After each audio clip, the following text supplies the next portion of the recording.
जय भीम, जय भारत, जय संविधान। बाबा साहब कहते हैं we are firstly and lastly Indian. We are firstly and lastly Indian. सभी इंडियंस को, सभी ऑल ओवर वर्ल्ड को हैप्पी न्यू ईयर 2022। शौर्य दिवस की हार्दिक शुभकामनाएं। माता सावित्रीबाई फूले जयंती की भी शुभकामनाएं। आइए संविधाननामा के एपिसोड नंबर 48 पर बात करते हैं। 48 संविधाननामा बहुत ही इम्पोर्टेंट है और एक तरीके से कह सकते हैं कि संविधान को संरक्षित रखने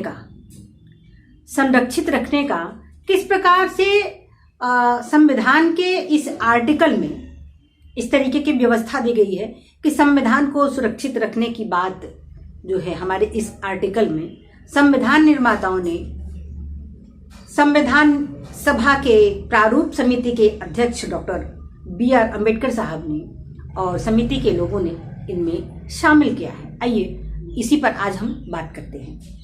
अनुच्छेद 122। हमारे भारत के पिछले एपिसोड में मैंने संविधान संघ की जो केंद्र की जो सुप्रीम कोर्ट है उसके बारे में मैंने चर्चा की थी। उसी के बाद ये अगला टॉपिक उसी से जुड़ा हुआ है, सुप्रीम कोर्ट से संबंधित ये वीडियो है। इसको पूरी तरह समझने के लिए आप पिछले वीडियो को जरूर देखें। अनुच्छेद 122 हमारे भारत के लिए एक सुप्रीम कोर्ट की स्थापना का उपबंध करता है। अनुच्छेद 122 यह उपबंध करता है कि सुप्रीम कोर्ट में एक मुख्य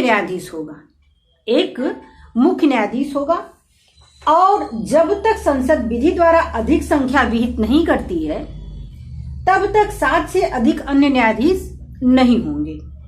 संसद जो है जब विधि के द्वारा जो है कोई लॉ लाती है उसके बाद जो है अधिक संख्या हो सकती है। संविधान लागू होने के बाद, जब से हमारा संविधान लागू हुआ उसके बाद से 3 बार न्यायाधीशों की संख्या को बढ़ाया गया। आइए देखते हैं।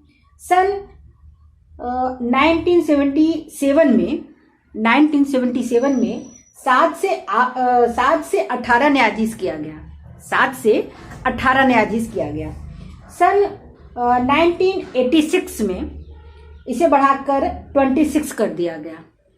फिर 2009 में इसे बढ़ाकर 30 कर दिया गया और एक मुख्य न्यायाधीश। इस प्रकार इस समय वर्तमान समय में कुल 31 न्यायाधीश जो है सुप्रीम कोर्ट में हैं।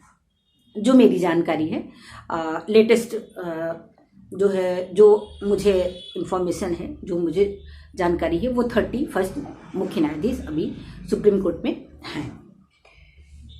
ये हम सभी जानते हैं सुप्रीम कोर्ट दिल्ली में है और संविधान संविधान के जो संरक्षित रखने की बात मैंने वीडियो के शुरुआत में कही वो यही बात है कि संविधान के निर्वचन पर महत्वपूर्ण उपबंध, संविधान के निर्वचन पर महत्वपूर्ण उपबंध है। मेरे भारत के लोगों, भारतीय नागरिक, आपको यह जानकारी होनी चाहिए। ये महत्वपूर्ण बात है। हम सबको इस बात का गहराई से अध्ययन और जानकारी रखनी चाहिए क्योंकि हम जो है डॉक्टर अंबेडकर जो दुनिया के नंबर 1 स्कॉलर में से रहे हैं, उनके सिटीजन्स का ये रिस्पॉन्सिबल है, वो ये रिस्पॉन्सिबिलिटी बनती है, एक नैतिक जिम्मेदारी बनती है, कि हम स्कॉलर बनने की ओर चलें। आइए, भारतीय संविधान में ही संविधान को संरक्षित रखने का प्रावधान डॉक्टर अंबेडकर साहब और संविधान निर्माताओं ने किया। बस हमें उसको लागू कराने के लिए काम करने की जरूरत है। हमें काम करने की जरूरत है, आवाज उठाना है। आइए इसके बारे में जानकारी करते हैं। संविधान में न्यूनतम न्यायाधीशों की संख्या का उपबंध नहीं किया गया है। माइंड इट, इस बात को ध्यान रखिए कि संविधान में न्यूनतम न्यायाधीश की संख्या की बात नहीं कही गई है।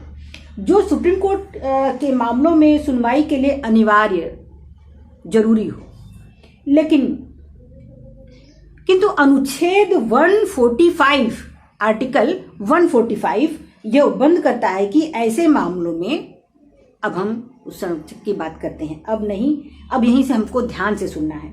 यह उपबंध कहता है कि ऐसे मामलों में जिसमें संविधान के निर्वचन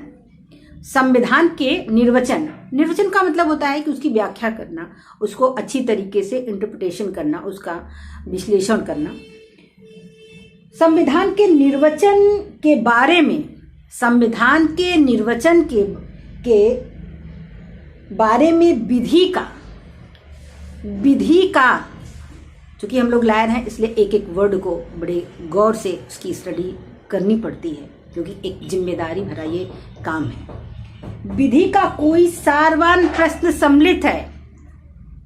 ध्यान दें सम्मानीय भारत के नागरिक, इस वर्ड को, विधि का कोई सारवान प्रश्न सम्मिलित है।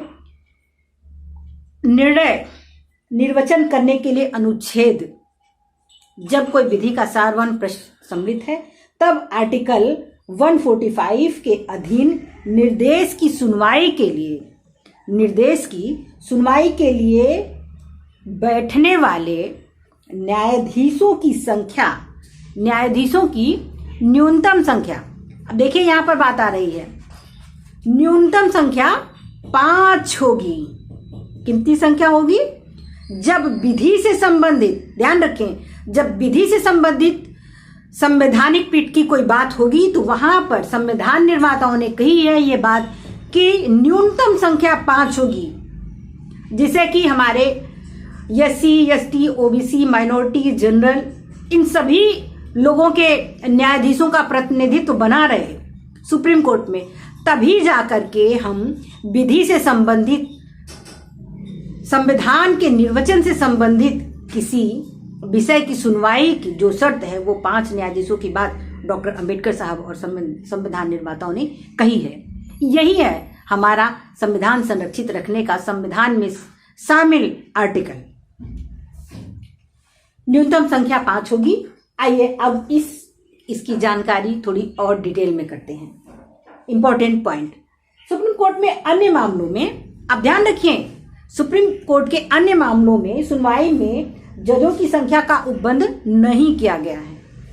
जो सुप्रीम कोर्ट में सुनवाई के लिए कंपलसरी हो या अनिवार्य हो, अन्य मामलों में जो है जजों की संख्या का कोई गणना नहीं दी गई है।